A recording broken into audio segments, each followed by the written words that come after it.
नाना रूपों में उपस्थित परम आदरणीय पूज्य प्रेमियों, सम्मान योग मातृशक्ति 83,99,999 जूनियों में नाना प्रकार के कष्ट, तकलीफें, दुख, यातनाएं सहने के बाद जब परमपिता परमात्मा की असीम कृपा होती है तब ये मानव जन्म मिलता है जो आज मिला हुआ है। बड़ी भारी कीमत चुकाने के बाद ये जन्म मिला। ऐसे मूल्यवान जीवन को जानने और जीने के लिए जागना परम आवश्यक है। ऐसे मूल्यवान जीवन को जानने और जीने के लिए जागना परम आवश्यक है। आंख के खुलने को संत जागना नहीं मानते।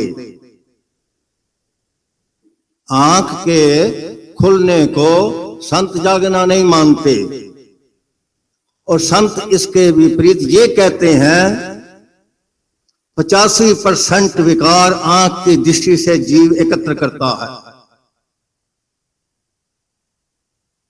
ऐसे मूल्यवान जीवन को जानने और जीने के लिए जागना परम आवश्यक है। जागने का अर्थ यहां पर केवल अपने कर्मों के सुधार से है। कोई व्यक्ति कितना धार्मिक है, इसकी क्या पहचान है? बाहरी रूप में तो हम ये समझते हैं वो हर सत्संग में जाता है, मंदिरों में जाता है, गुरुद्वारे में जाता है, तीर्थों में जाता है, आश्रम में जाता है, सेवा करता है, वाणी बड़ी सुर से पढ़ता है, लेक्चर बड़ा जबरदस्त देता है। लेकिन संत इस बात को नहीं मानते, ज्यादा नहीं मानते, ज्यादा इंपॉर्टेंस नहीं देते और ये हैबिट है। आदमी के कर्म कितने बढ़िया हैं, आदमी का व्यवहार कैसा है, आदमी का चित्र कैसा है, स्वभाव कैसा है, विनम्रता कितनी है, ये दर्शाता है आदमी आध्यात्मिक है। महाराज से जीवन गाथा में फरमाते हैं फैसला, बड़े बड़े फैसले सतपुरुष ने किए। महत्व इस बात का नहीं है हम 50 साल से मंदिर, गुरुद्वारे और आश्रमों में आ रहे हैं, सम्मेलनों में आ रहे हैं, हमें तो ये भी अहंकार और नखरा हो जाता है, मैं बड़ा भक्त हूं, मैं तो बड़ा हर सम्मेलन में जाता हूं, मैं तो ये करता हूं, मैं तो वो करता हूं। तो महाराज इस बात को काट रहे हैं, सब सतपुरुष ने काटा। महत्व इस बात का नहीं है कि मैं 50 साल से 60 साल से आ रहा हूं। महत्व इस बात का है कि मैं बदला कितना हूं। ये हर एक का अपना विषय है और बात बदलने का है, आने जाने का नहीं है। पूज्य प्रेमियों, जैसे श्वास के बिना शरीर मुर्दा है, कोई हमारा पिता होता है, माता होती है, सगे संबंधी होते हैं, श्वास खत्म हो जाते हैं, हमारा कोई रिश्ता नहीं रहता, हम उसे लकड़ों में जला देते हैं। जैसे श्वास के बिना शरीर मुर्दा है, ऐसे ही निष्कामता के बगैर कितना ही नित्य नेम करें, कितना भजन पाठ करें, कितना तीर्थों भ्रमण करें, कितना दान दें, वो भी मुर्दा ही कहलाता है। भले ही समाज उन्हें भक्ति या आदर की दृष्टि से देखने लग जाता है, लेकिन अपनी दृष्टि में वो महान नहीं बन सकते। पूज्य प्रेमियों, कर्म आदमी क्या करता है, क्यों करता है, किस लिए करता है, ये बहुत विचार की बात है, बहुत जबरदस्त विचार की बात है। ये संत कहते हैं जीवन में 2 व्यक्ति असफल होते हैं। एक तो वो जो सोचते हैं और करते नहीं, दूसरे करते हैं पर सोचते नहीं, इसमें सब आ जाते हैं। दो व्यक्ति दुनिया में असफल होते हैं, दो प्रकार के। एक तो जो सोचते हैं, करते नहीं। बातें तो ठीक हैं, बातें तो बहुत बढ़िया है महाराज की, जो सोचते हैं और करते नहीं। और दूसरे करते हैं, सोचते ही नहीं। महाराज से किसी ने पूछा, महाराज धार्मिक व्यक्ति कौन है? महाराज ने फरमाया हमारे बारे में, हम सत्संग में आए, बाणी सुनी, बाणी अच्छी लगी, रब्बी बाणी है, मन ने स्वीकार किया, बुद्धि ने मोहर लगा दी और जीवन में उतर गई, तो जीवन धार्मिक हो गया। आगे मन ने कहा वाणी बहुत अच्छी है, बहुत बहन भाई कहते हैं, बातें तो बहुत ऊंची हैं, बहुत बढ़िया। मन ने स्वीकार कर लिया, बुद्धि ने भी यस कर दी, कर्मों में नहीं उतरी, वो केवल पाखंड है, ढोंग है, उसका जीवन में कोई रिजल्ट आने वाला नहीं है। ऐसा समय व्यतीत किया हुआ जीवन की जलन को समाप्त नहीं कर सकता। एक कण भी धर्म का यदि जीवन में स्वीकार कर लिया जाए, गले उतर जाए और व्यवहार में उतर जाए, तो जीवन में खुशबू ना आए, ये हो नहीं सकता। पूज्य प्रेमियों,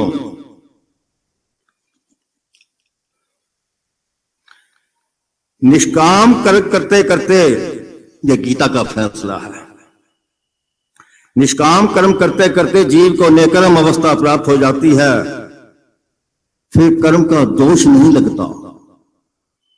कमाल की बात है ये।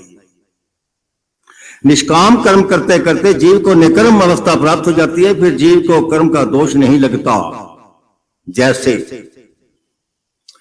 चना कच्चा हो ना, तो उसे खेत में उगाओ, अंकुरित होता है, सैकड़ों चने को जन्म देता है। लेकिन चना भून दिया जाए भट्ठी में, फिर जितनी मर्जी खाद दो, जितना मर्जी जमीन में गौर पानी दो, वो अंकुरित नहीं होता। ये अवस्था उस महापुरुष की बन जाती है। वेदों में दुनिया में सबसे बड़े प्राचीन ग्रंथ हैं, ईश्वरीय ग्रंथ माने जाते हैं। 1,00,000 श्लोक उसमें हैं, 80,000 श्लोक कर्म के बारे में, कर्म योग के बारे में लिखे गए हैं। क्योंकि कर्म का सुधार ही भक्ति है, कर्म का सुधार ही ज्ञान है, कर्म का सुधार ही धर्म है। अगर कर्म का सुधार नहीं है तो केवल पाखंड है, उसका कोई लाभ नहीं है। 80,000 श्लोक उसमें कर्म कांड के हैं, 16,000 श्लोक उसमें भक्ति के हैं और 4,000 श्लोक केवल ज्ञान के हैं। गीता का फैसला है, योगा कर्मसु कौशलम, योगा कर्मसु कौशलम, योग परमात्मा की भक्ति केवल कर्म के सुधार का, होश से आकर कर्म को करना, ठीक और गलत की पहचान करके करना, यही कर्म का सुधार है। आदमी कर्म तो करता है, लेकिन पता ही नहीं चलता व्यक्ति को, अंदर से परमात्मा की आवाज भी आती है। हम सबका अनुभव है ये। एक बात मैं और यहां कह दूं, आज तक किसी जीव को भी मंदिर में, गुरुद्वारे में, चर्च में और मस्जिद में परमात्मा नहीं मिला, मिलेगा भी नहीं। मंदिर, मस्जिद, गुरुद्वारे, चर्च मिस्त्रियों ने बनाए हैं और बनाकर घर चले गए। ये शरीर रूपी मंदिर, शरीर रूपी गुरुद्वारा, शरीर रूपी मस्जिद और शरीर रूपी चर्च परमात्मा ने, अकाल पुरुष ने खुद बनाया है और बनाकर अंदर कॉपी पेंसिल लेकर बैठ गया है, हमारी हर हरकत को नोट करता है। कर्म सुकौशलम, कुशल ढंग से अंदर आवाज देता है, पिता हमारा वेल विशर है। ये 4 दिन का पिता और 60 साल का पिता भी बच्चे का बुरा नहीं मांगता, और वो पिता तो आदि पिता है, परम पिता है, अंदर बैठकर आवाज देता है कि ये काम ठीक नहीं है। लेकिन हम स्वार्थ में अंधे होकर उस परमात्मा की मूल्यवान आवाज को, मूल्यवान सुझाव को इग्नोर करके चंद पैसों के लिए, मान प्रतिष्ठा के लिए गलत रास्ते पर चल देते हैं, और इसीलिए हम दुखी भी हैं। ऐसा करते करते अंतःकरण रूपी चिमनी इतनी काली हो जाती है, इतनी काली हो जाती है कि परमात्मा की आवाज सुनाई ही नहीं देती। ऐसे लोग लुटेरे, आतंकवादी बन जाते हैं, खूंखार बन जाते हैं। जैसे चिमनी पहले होती थी, लैंप होता था, उसमें चिमनी होती थी। एक बुजुर्ग घर में आए, उन्होंने कहा कि क्या बात है, लैंप जलाओ, चिमनी मेरा हुआ है। तो घर के मालकिन माता या बहू कहने लगी, नहीं चिमनी तो जल रही है पापा जी। चिमनी की बत्ती जब ऊंची हो जाती थी ना, चिमनी काली स्याह हो जाती थी, जलते हुए भी लालटेन रोशनी बाहर नहीं आती। अंदर परमात्मा विराजमान है, लेकिन आज चिमनी इतनी अंतःकरण रूपी काली हो चुकी है कि परमात्मा की आवाज सुनाई नहीं देती। खाने को पड़ता है प्रेम। धर्म का काम जोड़ना होता है, टांका लगाने का होता है। आज एक व्यक्ति धार्मिक दूसरे को काटता है, तरफाता है, और वो कहता है कि मेरा ये चीज है। तो ये कर्म 3 प्रकार के होते हैं। एक वर्तमान क्रियामान कर्म, एक संचित कर्म, और एक प्रारब्ध कर्म। 3 प्रकार के कर्म होते हैं। इसे ऐसे समझाया संतों ने, जैसे एक शिकारी होता है, उसके पास तीर होते हैं और कमान होता है। कमान पर तीर रख कर जो वो तीर चला चुका है, वो प्रारब्ध कर्म बन गया, वो वापस नहीं आएगा। जिस दृष्टिकोण से छोड़ा गया, वो रिजल्ट उसको भोगना पड़ेगा।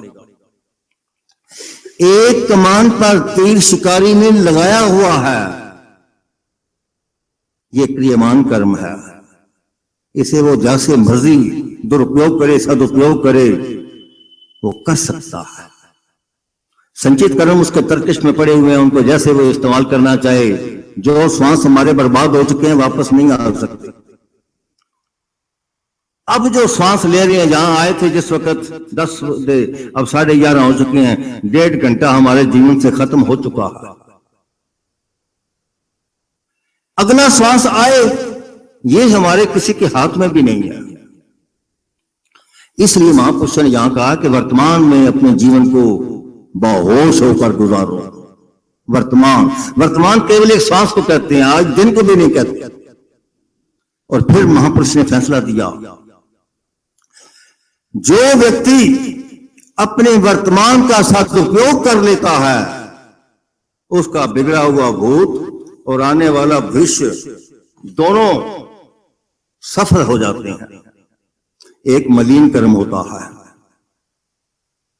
बुद्धि की अंधकार में अवस्था में, एक साधारण कर्म होता है, एक शुभ कर्म होता है, एक सत्कर्म होता है, और एक निष्काम कर्म होता है। कर्म योग के बारे में महापुरुष ने क्या लिखा? कर्म संसार के लिए, योग परमात्मा के लिए। कर्म परिवार और संसार के लिए। ये संसार परमात्मा का विराट स्वरूप है। सब में रम रहा प्रभु एको, पेख पेख नानक बिकसाई। जिस आदमी को यह बात समझ में आ जाएगी, वहां झगड़ा खत्म हो जाएगा। सब में रम रहा प्रभु एको। कर्म संसार के लिए, परिवार के लिए। कर्म इंद्रियों से किए जाते हैं, योग मन से किया जाता है। हथकार वाल तेल यार वाल, ये सत्पुरुषों का फैसला है। आगे फरमाते हैं, जब हम अपने लिए कर्म नहीं करते, प्रभु प्राण होकर करते हैं, तो हर कर्म पूजा बन जाती है। वर्क इज वर्शिप कहा गया उसको। हमारे बड़े बड़े महापुरुष हुए, ऋषि मुनि पीर पैगंबर अवतार हुए, वो काम करते थे और उसी में उनको सिद्धि प्राप्त हुई। गीता में भगवान ने फरमाया, खाना पीना, उठना बैठना, सोना जागना, चिंतन भजन ध्यान और समाधि लगाना भी अपने लिए नहीं करनी चाहिए। मैं आश्रम में जाता हूं, मैं बोलता हूं, मैं कनेक्शन करता हूं, मैं मुखी बनूंगा, मैं ये करूंगा, मैं वो करूंगा, मैं लेक्चर दूंगा, मैं सुबह उठता हूं, ध्यान में जाता हूं, तो धर्म की दृष्टि में वो 0/100 हो जाता है। जैसे हाथी स्नान करके मिट्टी सिर में डाल लेता है। गीता में भगवान ने फैसला किया। भगवान को मानने का अर्थ यह नहीं है कि हम भगवान की फोटो घर में लगा लें तो मानना पूरा हो जाएगा। भगवान को मानना, परमात्मा को मानना, भगवान के कॉन्स्टिट्यूशन को मानना, परमात्मा के कॉन्स्टिट्यूशन और विधान को मानना होता है। गीता में भगवान ने फरमाया, फकत मेरी खातिर तू हर काम कर। हम सब काम अपने लिए करते हैं, मान प्रतिष्ठा के लिए करते हैं। फकत मेरी खातिर तू हर काम कर, हवन दान दे सब मेरे नाम पर। तेरा खाना पीना हो मेरे लिए, तेरा तब से जीना हो मेरे लिए। कितना जबरदस्त फैसला। ये करके आदमी घर में रहकर पूजा बन जाएगा। आप जरा विचार करो, हम आश्रम में जाते हैं, गुरुद्वारे जाते हैं, मंदिर में जाते हैं, कहीं भी जाएं, जहां श्रद्धा है रोज जाना चाहिए। आश्रम में कोई झाड़ू लगा रहा हो तो हम ये नहीं कहते झाड़ू लगा रहे हो, हम कहते हैं सेवा कर रहे हो। आश्रम में आटा गूंदने वाले, रोटी पकाने वाले को हम ये नहीं, आटा वही है जो हमारे घर में है, गैस भी वही है, हाथ भी वही है, वहां सेवा करते हैं। सेवा कर रहे हो जी। घर में भी झाड़ू वही है, घर में भी आटा वही है, घर में भी साबुन और कपड़े वही हैं, घर में सेवा कोई नहीं कहता। यहां महापुरुष कहते हैं घर छोड़ने की जरूरत नहीं है, कारोबार छोड़ने की जरूरत नहीं है, शहर बदलने की जरूरत नहीं है, मन बदलने की जरूरत है, दृष्टिकोण बदलने की जरूरत है, कांटा बदलने की जरूरत है। धर्म का मतलब ही कांटा बदलने से है, जागने से है। अगर व्यक्ति जाग जाए, अगर व्यक्ति, धर्म का सत्संग का मतलब ही ये जागना। जागो रे जिन जागना, अब जागन की बार, फिर की जागो नानका, जब सोवो पांव पसार। मानस जन्म जागने की बारी है, कुत्ता बिला बनकर जागा नहीं जाएगा। तो जागा, जब व्यक्ति जाग जाता है, उसका घर, स्वर्ग, मंदिर, गुरुद्वारा और आश्रम बन जाते हैं। और व्यक्ति जगा हुआ नहीं है, केवल घर की परिस्थितियों को से भयभीत होकर भाग निकलता है, मंदिर, गुरुद्वारे और आश्रम नरक बना देता है। आप देख रहे हैं। तो जागना परम आवश्यक है। पूज्य प्रेमियों, महाराज का एक सूत्र है बड़ा कमाल का, बड़े बड़े कमाल के सूत्र आज के अवतारी महापुरुष महाराज मंगत राम जी ने हमें दिए। कितनी बात हम मानते हैं, ये हमारा अपना व्यक्तिगत मामला है। सुने, बुद्धि जब तक इंद्रियों के व्यवहार में, बुद्धि जब तक इंद्रियों के व्यवहार में सत असत का निर्णय नहीं करती, तब तक धर्म मार्ग से बहुत बहुत बहुत दूर है। भलाई लोग से कहते रहे संत जी, ज्ञानी जी, ब्रह्म कहता जी, बड़े महापुरुष, आप जो मर्जी करते रहे। कमाल का, जैसे सोने को परखने के लिए कसौटी होती है ना, तो ये आदमी अपने आप को परख सकता है। जब तक बुद्धि इंद्रियों के व्यवहार में, आंखें कैसे देखती हैं, क्यों देखती हैं, जबान क्यों बोलती है, कैसा बोलती है, कान क्या सुनते हैं, सामने में बात कितना झुकता हूं, पीछे मैं क्या सोचता हूं। घर में क्लेश क्यों होता है? हर घर में क्लेश है। बड़े भाग्यशाली लोग घर होंगे जहां क्लेश नहीं होगा। सुनने की आदत खत्म हो गई। पत्नी कहती है मैं किसी की बात नहीं सुनूंगी, पति कहता है मैं किसी की बात नहीं सुनूंगा, बेटा कहता है मैं किसी की बात नहीं सुनूंगा, बाप कहता है मैं नहीं सुनूंगा, बहू कहती है मैं किसी की बात नहीं सुनूंगी, मैं कम थोड़ी हूं किसी से, सास किसी की बात नहीं सुनना चाहती, दरानी जिठानी सब कोई किसी की बात नहीं सुनना चाहती। तो वहां नरक नहीं होगा तो क्या होगा? वो जो प्रेमियों, उस परमात्मा की कॉन्स्टिट्यूशन को देखो, उसने कान 2 दिए हैं और कान पर कोई दरवाजा नहीं है, ढक्कन नहीं है, मुंह एक दिया है, ढक्कन है, बंद कर सकते हैं, ना बोले हम ये कर सकते हैं, लेकिन कान में ना सुने ये नहीं कर सकते। कान 2 दिए हैं, सुनो सबकी, और हर सुनी बात का जवाब देना जरूरी नहीं होता। आंखें 2 दिए, ढक्कन है उस पर, ना देखें बंद कर सकते हैं, सुनना पड़ता है, सुनना पड़ेगा, सुनने की आदत बनानी चाहिए, कम बोलने की आदत बनानी चाहिए। 10 बातें बोलेंगे, 9 अच्छी बातें करेंगे, एक गलत कर जाएंगे, 9 पर पानी फिर जाएगा, झगड़ा फिर वहीं का वहीं रह जाएगा। आज क्या होता है? कर्म का सुधार की बात हो रही है, कल्याण की बात हो रही है, शादी होती है,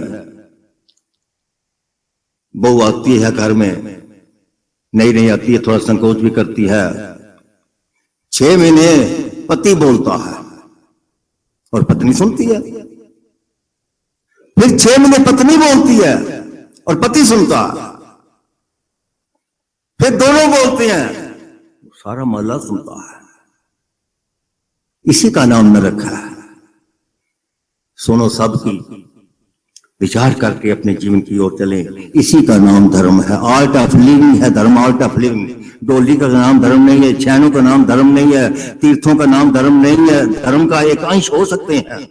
आर्ट ऑफ लिविंग है, मुझे कैसे जीना है, मुझे पिता से कैसे व्यवहार करना है, पत्नी से कैसे करना है, बहू से कैसे करना है, बहू और मां के बीच में किस प्रकार का पुल का काम करके दोनों की इज्जत को, दोनों के अधिकार की रक्षा करनी है, इसका नाम धर्म है। भागने का नाम धर्म नहीं है। जो भी काम मुझे परमात्मा ने बख्शा है, जो भी पाठ मुझे मिला है, मैं उसको ईमानदारी से करूं, इसका नाम धर्म है। किसी को मैं मानूं, किसी धर्म स्थान में मैं जाऊं, किसी गुरु को मैं मानूं, किसी ग्रंथ को मानूं, कोई झगड़े की बात नहीं है, लेकिन मेरा मानना ईमानदारी का होना चाहिए।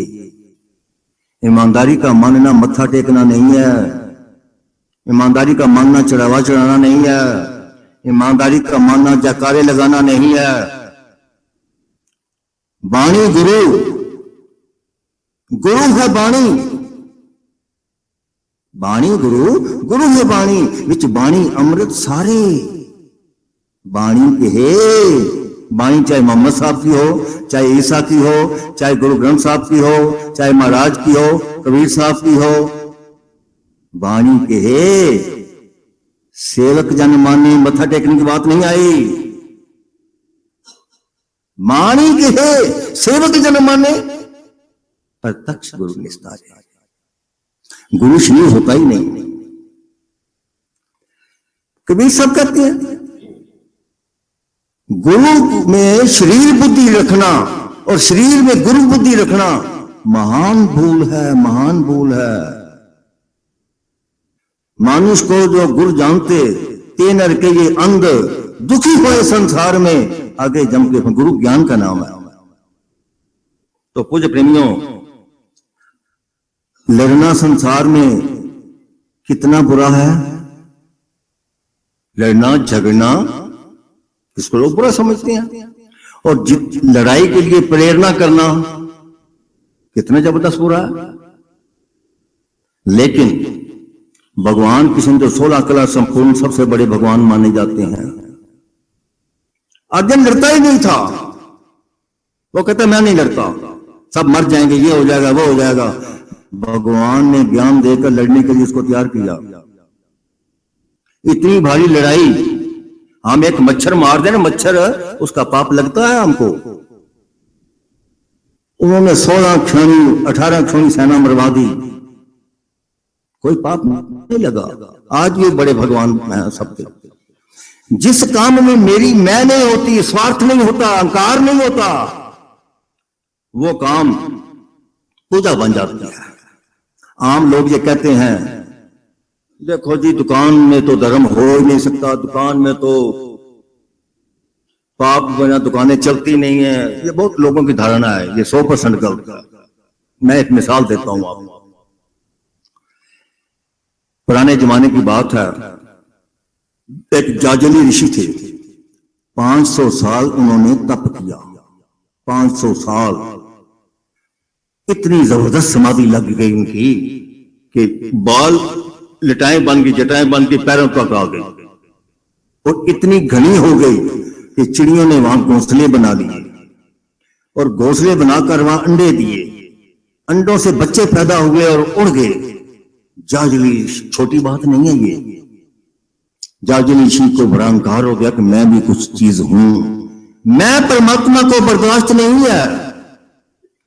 परमात्मा की और जीव के बीच में सबसे बड़ी दीवार जो है वो केवल मैं की है, अहंकार की है। स्वामी रामतीर्थ कहा करते थे, God plus mind is equal to man. साक्षात परमात्मा के साथ अहंकार भरी मैं जब जुड़ जाती है तो धरती में रेंगने और जलने मिटने वाला इंसान कहलाता है, जो हम हैं आज। और man minus mind is equal to God.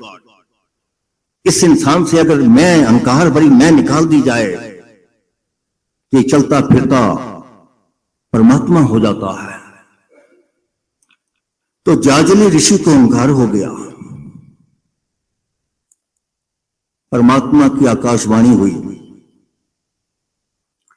Jajali तेरा काम नहीं बना। उसने कहा बना कैसे नहीं? फिर ध्यान में बैठ गया। फिर आवाज आई, जाजली तेरा काम नहीं बना, तुम तुलाधार वैश्य के पास जाओ। उसने कहा तुलाधार वैश्य बनिए के पास मैं जाऊं? यही अहंकार है।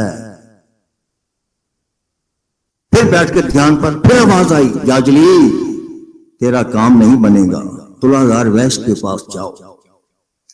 आखिर जाना पड़ा। 500 साल का ऋषि एक बनिए की दुकान पर जब गया, तुलाधार वैश्य चंद डब्बे रखे, धोती मैली पाई बैठा हुआ था तकड़ी लेकर। देखते ही कहने लगा, जाजली तुम आ गए? अब किसी अजनबी शहर में हम जाएं और हमारा नाम बोले, हमारे होश उड़ जाएंगे कि ये कहां, कितनी अप्रोच है साथ में। जाजली हैरान रह गया, मेरा नाम इसे पता है? चरणों में गिर गया। उसने कहा ये तुम्हें कैसे मिला? हम कहते हैं दुकान पर नहीं मिल सकता।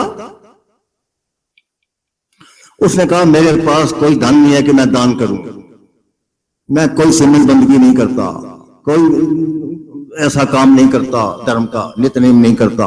केवल जो मुझे परमात्मा ने पाठ बख्शा है, तकड़ी मेरे हाथ में दिया है, मैंने पूरी ईमानदारी से और सबके साथ एक जैसा व्यवहार किया है।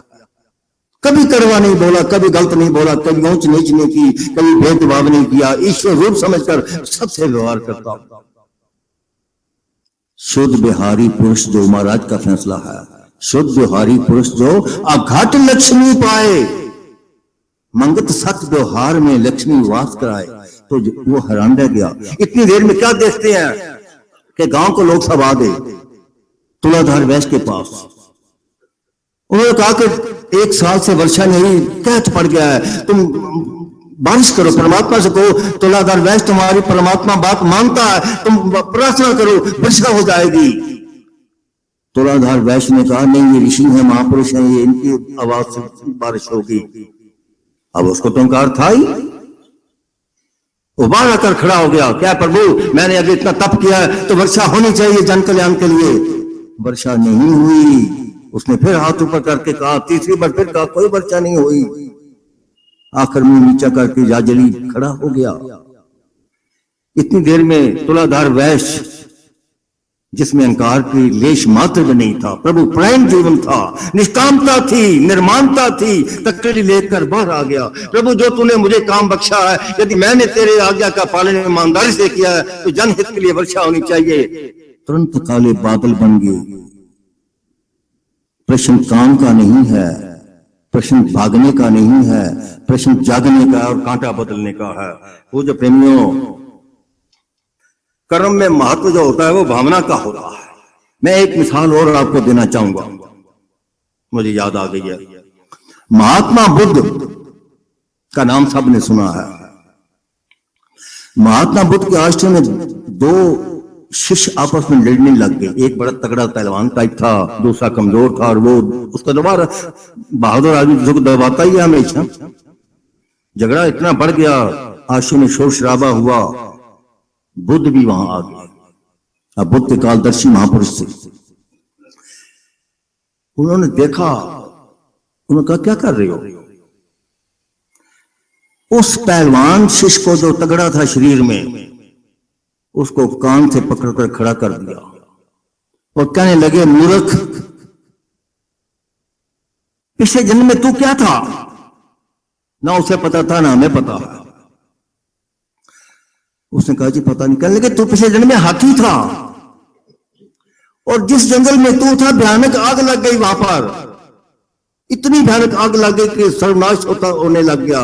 एक खरगोश का छोटा सा बच्चा दौड़ता भागता हुआ तेरे पास आया, तूने अपना पैर उठाकर उसको शरण दी और तू खुद जल गया, उसे बचाया तूने। उस शुभ कर्म के कारण तुम्हें मानव जन्म मिला और मेरे जैसा महापुरुष मिला है।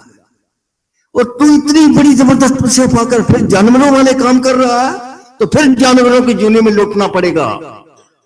चरणों में गिर गया। कर्म का सुधार ही जीवन में मनुष्य से देवता और देवता से परमात्मा तक पहुंचा सकता है। यह कर्म की उस बात है। पूज्य प्रेमियों, हमें जरा मोहल्ले में मकान अच्छा बन जाए कितना अहंकार होता है, बाजू चौड़े हो जाते हैं। जरा गाड़ी बढ़िया आ जाए तो किस चाल हमारी कैसे होती है, जरा कपड़े हमने अच्छे पाए तो कैसा होता है। और महाराज ने कहा, यह संसार सराय है, जीव मुसाफिर नीत।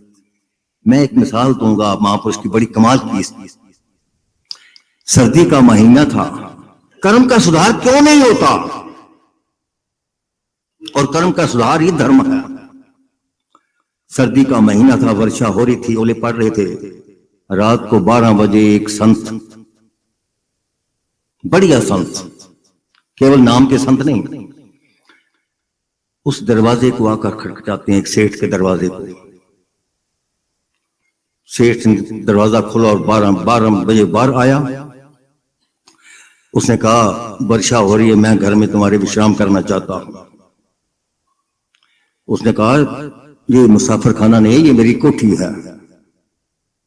उसने कहा, रामलाल जी यहां होते थे? कहने लगे, हाँ वो मेरे दादाजी थे, वो बड़े सज्जन पुरुष थे। उसने कहा, रामलाल जी, मैं उनके पास आता था, बड़े सत्कार से मुझे अपने घर में ठहराते थे, बड़ी सेवा करते थे।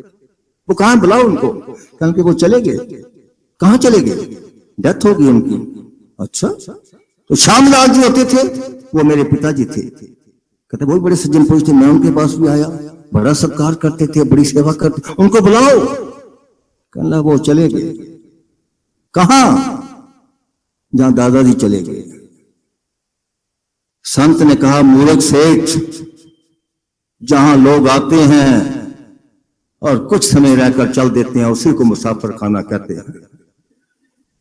जिस व्यक्ति को यह बात याद रह जाती है, उसके जीवन में फिर किसी ज्ञान की जरूरत नहीं पड़ती, अंदर से कांटा बदल जाता है। पूज्य प्रेमियों, गुरु पीर ना नबी छुड़ाए, अपनी करनी की गत पाए, महाराज का फैसला है। किसी महापुरुष के पास लाइसेंस नहीं है, ये ईश्वर ने दिया ही नहीं है ये, कि किसी की गति या कल्याण कर सके। गति और कल्याण हमने खुद करना है।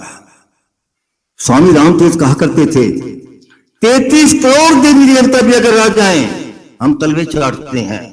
कभी इस महात्मा के, कभी उसको शहर में महात्मा आ जाए, बच्चे को बार बार ले जाकर शरीर में हाथ रखवाएंगे, एक नहीं करोड़ बार रखवाए, बनने बनाने वाला कुछ नहीं है। महापुरुष कहते हैं, चरण पकड़ने से बेहतर यह है कि तुम आचरण पकड़ो उसका। हम चरण पकड़ते हैं, आचरण नहीं पकड़ते, और चरण पकड़ने से बनता ही कुछ नहीं है। आचरण पकड़ लेते जो व्यक्ति, उसका कल्याण हो जाता है। जिसमें वहां पर उसके प्रति श्रद्धा है, उसके चरण पकड़ने तो जीवन में कल्याण जरूर हो जाएगा। तो पूज्य प्रेमियों, जीव ने अपना कल्याण स्वयं करना है। महापुरुष रास्ता बतला सकते हैं। महाराज ने लिखा, बड़ा जबरदस्त फैसला है, हमारे हर राष्ट्र में लिखा होता है, जब तक तू स्वयं सोचेगा, हमें कह रहे हैं महाराज, जब तक तू स्वयं सोचेगा, समझेगा, मानेगा और उसी माफक चलेगा नहीं, तब तक साक्षात ब्रह्मा भी आ जाए तो तेरा कुछ भी नहीं बन सकता।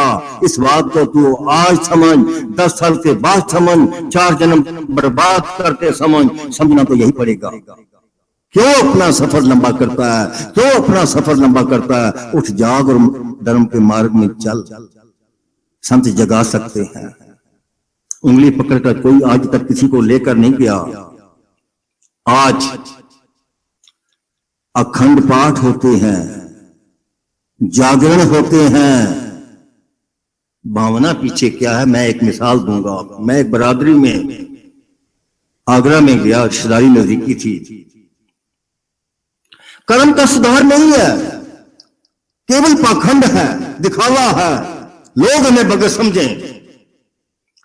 वहां जागरण था। मैं जागरण के किसी चीज के खिलाफ नहीं हूं, हमारी स्टेज से ये खिलाफ, लेकिन सिद्धांत की बात को समझना पड़ता है। रात जागरण था, लाल चुन्नी करके खूब जय माता की हो रही थी। मैंने कहा बड़ा धार्मिक परिवार है। मैं तो खैर 12 बजे नीचे आकर लेट गया, सो गया। बहुत बड़ी कोठी थी, बहुत बड़ा ड्राइंग रूम था। अब दूसरे दिन संडे था, एतवार था। सारा ड्राइंग रूम में 10-15 आदमी के रिश्तेदार बैठे थे। दास भी उनमें बैठा हुआ था। तो वो पूछने लगा, घर का मालिक, एक फ्रूट आ गया, ड्राई फ्रूट आ गया, सलाद आ गया, ये आ गया, वो आ गया, बड़ा, तुम कौन से लोग, तुम कौन से लोग, तुम कौन से लोग? मेरे से कहते हैं उबराय साहब आप कौन से लोग? मैं क्या क्या बात, देसी लोग है कि विलायती? मेरी रोंगटे खड़ी हो गई। मैंने कहा रात को क्या हो रहा था? कहने लगा छोड़ो जी इस बात को। मैंने कहा देखो, छोड़ो या पकड़ो ये तुम्हारी अपने काम की बात है। मैं तो सत्य बात कहूंगा कि माता को तुमने जो समझा वो माता नहीं है। आप लोगों ने समझा 4x8 का फ्रेम लकड़ का लाए, माता का रक्षे पर, और उसको विदा कर दिया। ये मेरा घर है, मैं जो मर्जी करूं। माता लकड़ नहीं है, माता सर्वशक्तिमान नाम है। उसको माता के, पिता के, गुरु के, पीर के, परमात्मा के, ईश्वर के, गॉड के, अल्लाह, एक ही शक्ति के नाम है और वह सर्वव्यापक है। वो तुम्हारी हर हरकत को देखती है। या वो करो या ये करो, दोनों नहीं चलेंगे। और सारी लेडीज अंदर आके कहने लगी पापा जी समझाओ। मैंने कहा समझाओ तो भगवान की छवि मिल नहीं सकते तेरे दोनों, मेरी तो औकात भी क्या है। जब तक अंतरात्मा में चेंज नहीं आता, जब तक जीव को गहरी समझ नहीं आती, जब तक जीव अपने प्रति ईमानदार नहीं होता, तब तक कोई दुनिया की ताकत मदद नहीं कर सकती, कोई ताकत मदद नहीं कर सकती। पूज्य प्रेमियों, समय समाप्त हो रहा है।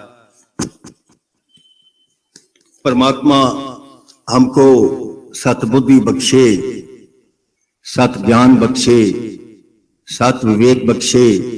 हम अपने प्रति ईमानदार होकर अपने विकारी जीवन को बदलने का प्रयास करें। हम सब जानते हैं कि हम में ऐब क्या है। हम दूसरों की निंदा करते हैं, दूसरों के दोष देखते हैं। एक संत ने बड़ी सुंदर मुझे बात याद आई, मैं कह के बात खत्म करता हूं। अगर एक जीवन में एक दोष किया जाए तो लाखों जन्म हमारे हो चुके हैं, लाखों दोष हम कर चुके हैं। लेकिन संत कहते हैं एक जन्म में लाखों दोष हम करते हैं।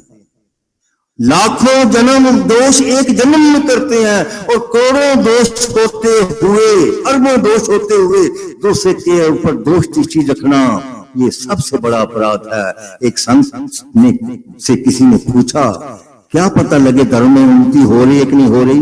क्योंकि मैं गुरुद्वारे जा रहा हूँ 50 साल से, मंदिर में जा रहा हूँ, आश्रम में जा रहा हूँ, तीर्थों में जा रहा हूँ, क्या पता लगे कि उन्नति आध्यात्मिक मेरी हो रही है?